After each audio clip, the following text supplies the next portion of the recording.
Bienvenue. Aujourd'hui, on se penche sur une œuvre vraiment singulière, conservée à l'Ermitage.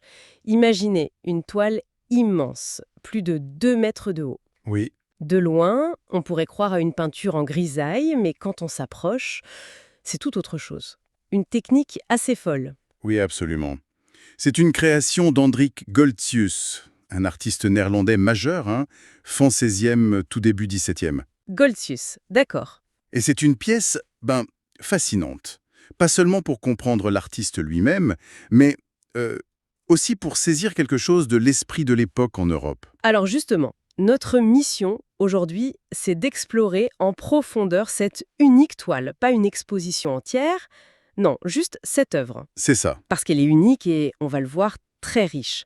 On va essayer de décortiquer sa technique, son histoire, et puis les messages cachés. Prêt pour ce plongeon? Alors, ce qui frappe tout de suite, c'est que cette toile, elle est monumentale.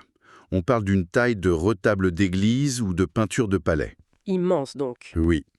Et elle est entièrement réalisée, tenez-vous bien, à la plume. À la plume. Pas la moindre trace de pinceau. Attendez, à la plume? Sur plus de 2 mètres? Mais c'est de la folie, comment c'est possible ça? Mais c'est une accumulation des lignes à l'encre, des traits, des hachures, parallèles, croisés, qui s'entrecroisent. Ça forme un réseau incroyablement dense. D'accord. Et c'est ce réseau qui, quand on prend un peu de distance, donne l'illusion du volume, des ombres, de la lumière, des textures aussi, la peau, les tissus, tout. Il fallait une patience et une précision hallucinante, j'imagine. Et sans filet en plus. Exactement. Le dessin est appliqué directement sur la toile. Une toile préparée, enduit de blanc. Mais chaque trait d'encre, il est définitif. Ah oui, Impossible de gommer, de repeindre par-dessus. Et les analyses le montrent bien, il n'y a pas de dessin préparatoire au crayon en dessous. pas d'esquisse. Non. Juste quelques repères très légers pour placer les figures. Goltzius travaillait ligne après ligne, directement. C'est fou. C'est une performance technique. On n'a pas vraiment d'équivalent à cette échelle. On imagine le temps passé dessus. Et ça crée un effet visuel particulier, non? J'ai lu quelque part toile d'araignée graphique. C'est une bonne image, oui. Le regard est comme happé par ce maillage de lignes. On peut y passer des heures. Ah, j'imagine. À suivre les détails. Le modélé d'un corps nu, le feuillage d'un marbre au loin, une écorce. Tout est rendu par ce jeu graphique très complexe. C'est presque hypnotique. Et ça renvoie à son domaine de prédilection, j'imagine? La gravure. Tout à fait. Ça renvoie directement à l'art où Goltzius était passé maître, la gravure. Alors justement, qui était ce Goltzius, capable d'un tel tour de force? Moins connu que Rembrandt peut-être, mais visiblement un sacré virtuose. Hendrik Goltzius, oui, né en 1558, mort en 1617. C'était une superstar de l'art graphique en Europe. Vraiment, l'un des plus grands graveurs de tous les temps. Ah oui, quand même. Ses estampes circulaient partout. Et on a de la chance, sa vie est bien connue, notamment grâce à un ami proche, Karel von Mander. Von Mander. Il a écrit un livre très célèbre, Le Livre des peintres, paru en 1604. C'est une source de première main. Oui, j'ai vu ça. Et il raconte une histoire assez incroyable sur son enfance, non? Quelque chose avec sa main. Oui, une histoire qui a marqué toute sa vie et son art. Avant même d'avoir 2 ans, le petit Hendrik, il tombe dans une cheminée, sur des braises. Oh non. Sa main droite est très gravement brûlée. Les tendons sont touchés. Et ses doigts, ils resteront comme crispés, contractés, incapables de s'ouvrir complètement, pour toute sa vie. Terrible. Et la main droite, en plus. Pour quelqu'un qui va dessiner, graver, c'est un Ça coup fait- dur, oui. Mais, et c'est là que ça devient fascinant, apparemment ça ne l'a pas arrêté. Au contraire même. Comment ça, au contraire? Goltzius considérait cette infirmité presque comme une sorte de signe, une bénédiction paradoxale. Il a souvent dessiné sa main blessée d'ailleurs. Ah oui. Et figurez-vous, plus cette main défectueuse, elle lui donnait une prise très particulière sur le burin. Le burin, l'outil du graveur? Exactement, cet outil pointu en métal pour graver le cuivre. Sa main contractée lui permettait d'avoir une prise incroyablement ferme. Et ça lui donnait une ligne gravée d'une puissance, d'une précision que les autres admiraient mais n'arrivaient pas à égaler. Incroyable. Sa faiblesse est devenue sa force, en quelque sorte. C'est exactement ça, un retournement de situation assez fou. Et ça lui a ouvert les portes de la gloire, j'imagine. Absolument, ce talent hors norme, plus un don naturel exceptionnel, ça lui a valu une renommée européenne. Ses gravures étaient collectionnées partout Il était soutenu par des mécènes puissants. Comme qui, par exemple? L'empereur Rodolphe II, à Prague, le duc Guillaume V de Bavière, et Van Mander raconte une anecdote amusante. Ah oui? Goltzius voyageait en Italie, incognito, et il s'amusait à entendre les artistes italiens parler avec une admiration folle du fameux Goltzius, sans savoir qu'il était juste là à côté d'eux. Excellent. Bon, ça nous ramène à notre œuvre géante de l'Ermitage. Comment on passe de gravures sur cuivre, qui sont forcément limitées en taille, à cette toile immense dessinée à la plume? C'est Van Mander, encore lui, qui nous donne la clé. Il écrit que Goltzius se sentait un peu à l'étroit sur le papier. Le parchemin, c'était trop petit pour son ambition. D'accord. Alors il a eu cette idée, utiliser de grandes toiles, préparées comme pour la peinture, mais pour y dessiner dessus, à la plume. Et il y a eu des essais avant celle qu'on regarde aujourd'hui. Oui, Van Mander en mentionne, une femme riant avec un satyre, elle existe toujours, elle est à Philadelphie, et une Vénus endormie, qui elle, malheureusement, est perdue. C'était déjà de grand format. Oui, grand, mais pas aussi monumentaux que notre toile de l'Ermitage.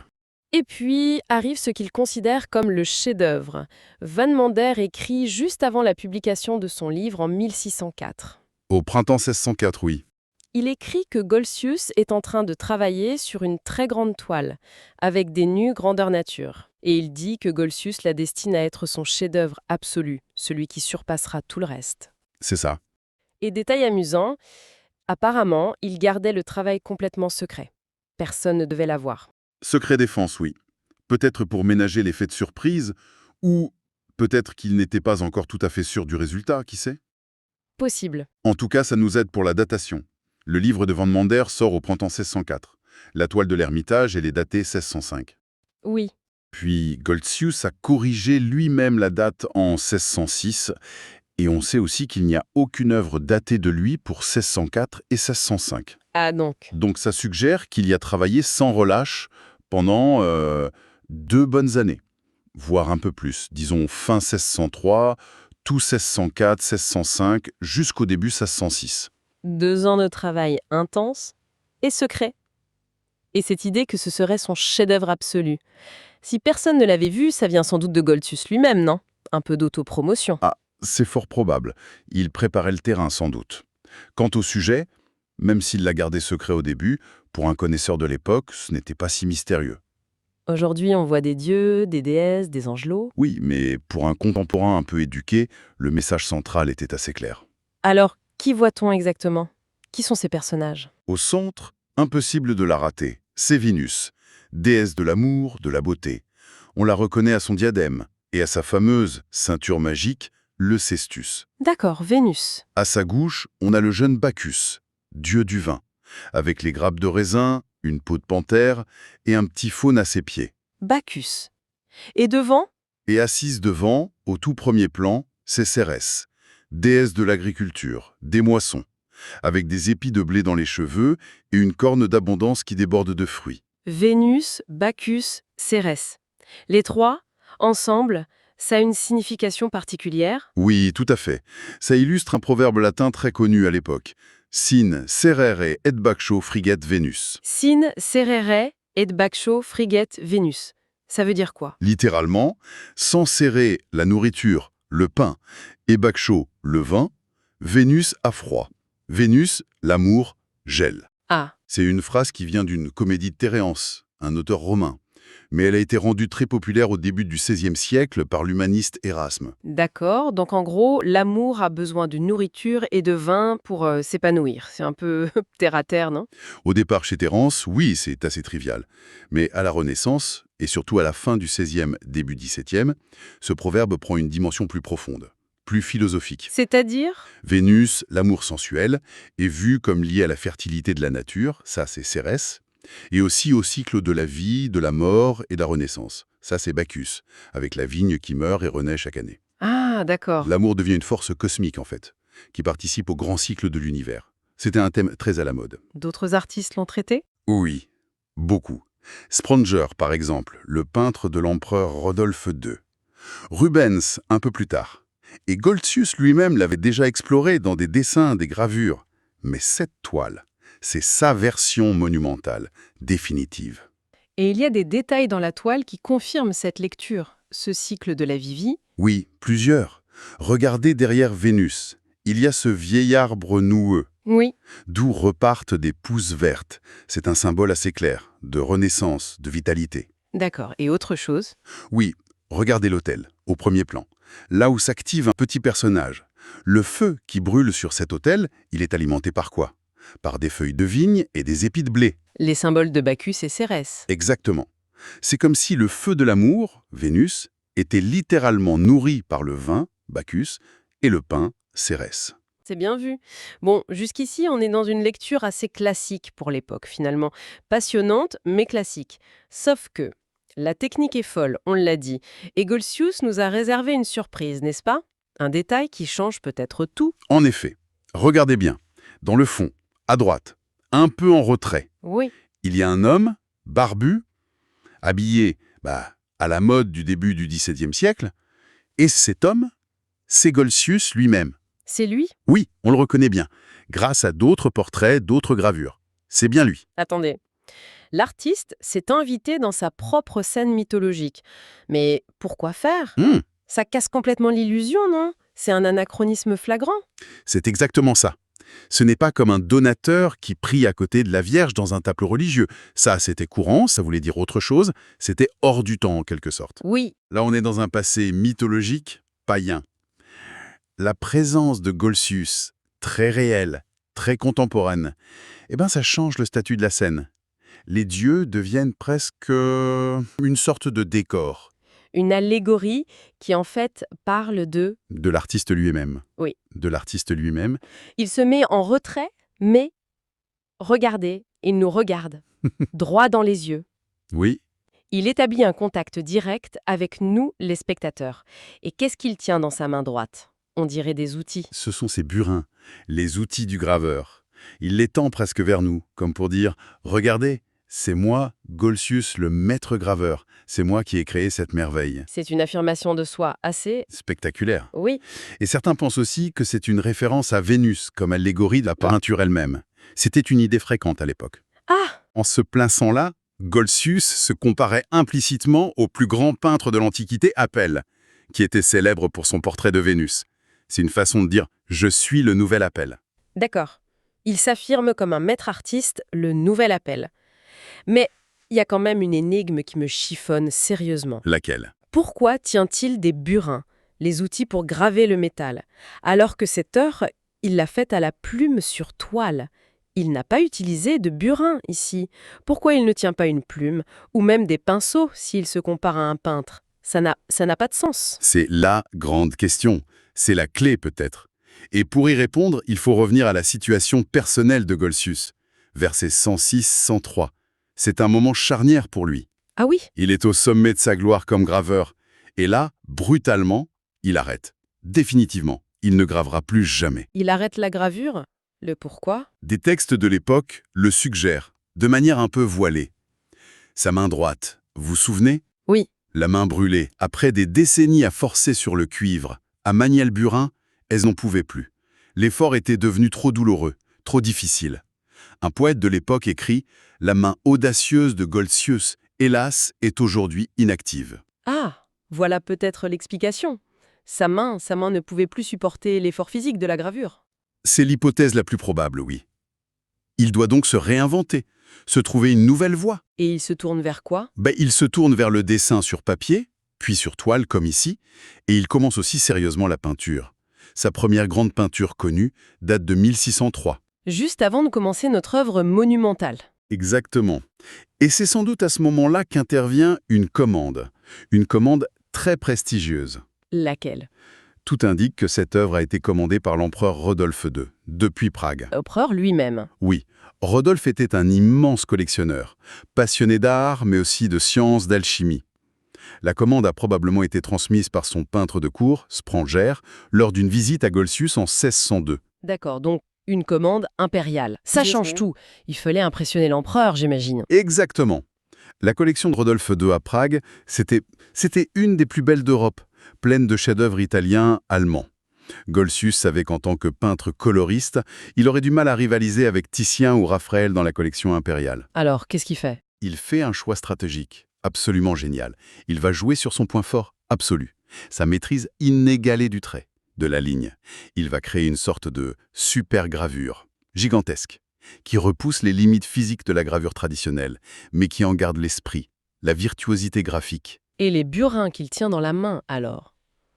Dans cette logique. Ils deviennent un symbole, le symbole de sa maîtrise passée de graveur, l'emblème de son génie graphique, même s'il ne peut plus l'exercer directement sur le cuivre. C'est une manière de dire à l'empereur, ma main de graveur est peut-être fatiguée, oui, mais mon art du trait, lui, est plus vivant et plus puissant que jamais. Regardez ce que je peux faire. C'est subtil. Et remarquez aussi où se trouve sa main qui tient les burins, juste à côté des flammes de l'autel. Ah oui? C'est peut-être un rappel de l'accident d'enfance, la brûlure originelle. Mais peut-être aussi une allusion à la brûlure plus récente, la fatigue, l'usure qui a mis fin à sa carrière de graveur. C'est une lecture très riche, très personnelle. Mais restons un instant sur cet autel, au premier plan. Le personnage qui s'y a affaire. Ce n'est pas un Cupidon joufflu habituel, si?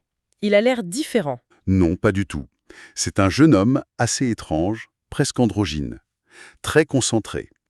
Et il fait quelque chose de très inhabituel pour Cupidon. Quoi donc? Il trempe des pointes de flèches dans le feu. Puis il les refroidit dans une coupe remplie d'eau. Il trempe ses flèches. C'est bizarre, ça. C'est très rare dans l'art avant Goltzius, presque unique même. Et on sait d'où ça vient, cette idée. Peut-être d'un poème de Boccace, un auteur italien que Goltzius avait pu lire. Mais la vraie question, c'est pourquoi utiliser ce motif ici? Et pour le comprendre, il faut regarder à nouveau l'arbre derrière Vénus. L'arbre de la Renaissance. Oui, regardez bien les feuilles. Goltzius les a dessinées très précisément. Ce sont des feuilles de laurier. Du laurier. Et le laurier, dans la mythologie, c'est l'arbre de Daphné, la nymphe qui est transformée en laurier pour échapper à Apollon. D'ailleurs, regardez la forme sinueuse du tronc, des branches. Ça suggère une métamorphose, un corps qui devient arbre. D'accord, Daphné. Mais quel rapport avec Cupidon qui trempe ses flèches? J'ai du mal à suivre, là. Le lien, il est chez Ovide, dans les Métamorphoses. Ovide raconte pourquoi Apollon poursuit Daphné et pourquoi elle le fuit. Et c'est à cause de qui? À cause de Cupidon. Pour se venger d'Apollon, qui s'était moqué de lui, Cupidon lui décoche une flèche. Mais Ovide précise bien qu'il y a deux types de flèches dans le carquois de Cupidon. Lesquels? Celles à pointe d'or, qui rendent amoureux fou, et celles à pointe de plomb, qui inspirent le dégoût, la haine. Or et plomb. Et Cupidon a visé Apollon avec la flèche d'or, pour qu'il tombe amoureux de Daphné, et Daphné avec la flèche de plomb, pour qu'elle déteste Apollon. Or et plomb. Attendez, j'ai lu dans les notes que Goltzius était passionné d'alchimie. Exactement.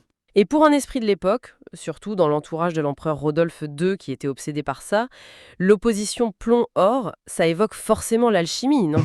La quête pour transformer le plomb, vil métal, en or pur, la pierre philosophale. Exactement.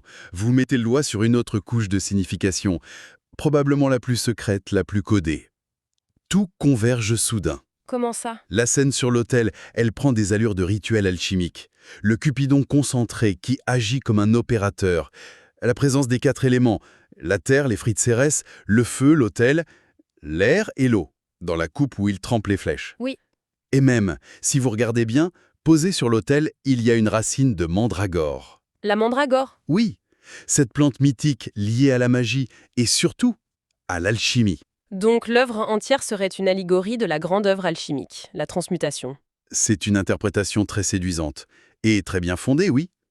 Goltzius, l'artiste, qui était aussi alchimiste, on raconte même qu'il a fait exploser une partie de sa maison lors d'une expérience. Ah oui, carrément. Eh bien, cet artiste alchimiste se représente avec ses outils, les burins, outils de son art participant à ce processus de transformation.